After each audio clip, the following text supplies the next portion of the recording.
Salam alaikum, bienvenue sur Recette Maroc. Aujourd'hui, place à des galettes de poulet et pommes de terre qui peuvent être servies comme entrée ou accompagnement.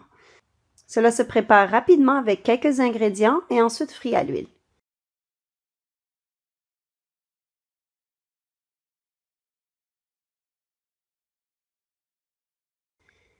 Bismillah, j'avais préparé un tagine de poulet la veille et il me restait du poulet, donc je voulais l'utiliser pour préparer ces galettes. Si vous n'avez pas de poulet déjà cuit, faites cuire un oignon dans une poêle, puis rajoutez de la poitrine de poulet hachée en petits morceaux, assaisonnez d'un peu de sel, poivre, curcuma et gingembre et faites cuire complètement.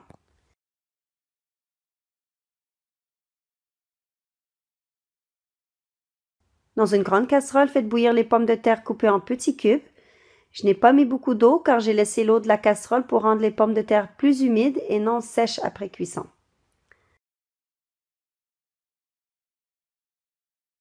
Assaisonnez de sel, puis après quelques minutes, vous allez pouvoir écraser les pommes de terre avec votre spatule.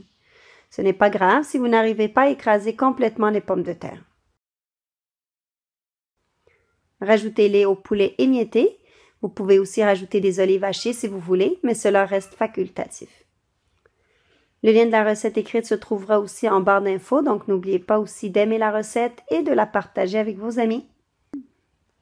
Ensuite, assaisonnez de paprika, sel et poivre ainsi que l'ail écrasé.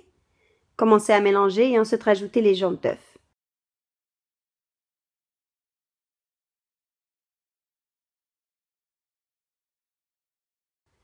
Le mélange sera un peu mou, donc il faudra rajouter un peu de farine.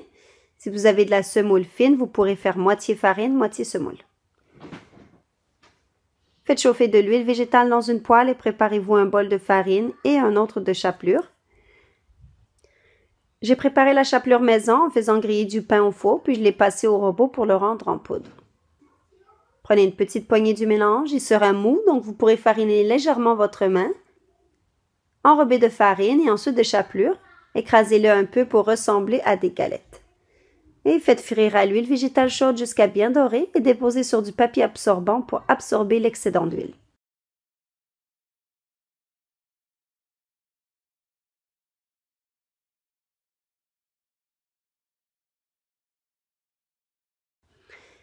Et voilà, la recette est terminée. J'espère qu'elle vous a plu et que vous allez la tester.